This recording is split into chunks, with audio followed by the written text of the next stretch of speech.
When it tells us that Pharaoh gave Joseph instructions for how to handle his brothers, we really need to notice just how generous Pharaoh is being. First, he says, go get everybody, like even your servants. Bring them down here. I'll set them up in the very best land. I'll give them the very best food. That's the fat of the land thing.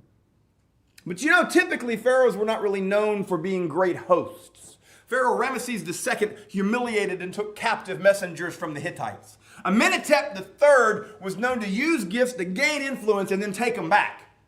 One particular pharaoh offered his daughter in marriage to the king of Babylon, and when the king of Babylon showed up to get her, he said, no way, changed his mind, took her back, and chased the guy all the way back to Babylon. Joseph has been through a lot. He could be a little gun shy. He could be a little bit pessimistic.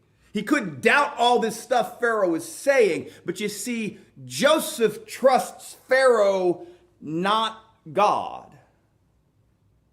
We got to stop treating good news like bad news and trust that God's hand is in it all. Rest in God's peace. Stop microanalyzing every blessing we ever receive. Just because it feels too good to be true doesn't mean it's not coming from God. Now, maybe y'all don't know anybody like this, but I have met a few. Something good happens and they get all worried. A blessing shows up and they got to get all kind of suspicious.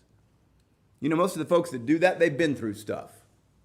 They've faced trials and tribulations. They've seen the worst that people can do. Maybe not as bad as what Joseph's been through. But if you notice, Joseph does not let any of his past mess with his faith. When Pharaoh says to Joseph, now you are ordered, this particular set of words in this exact order is what's called a royal decree or royal directive. It is a formal command from the leader of the most powerful empire in the world. And again, the key thing about this set of commands is the generosity. Take wagons from the land of Egypt. Wagons are symbols of wealth. Wagons were not something used by nomads like these Hebrews. Wagons were symbols of royal authority. They were not something you sent to bring a shepherd and his grandkids. This is a little bit like sending a limousine to pick up some goats.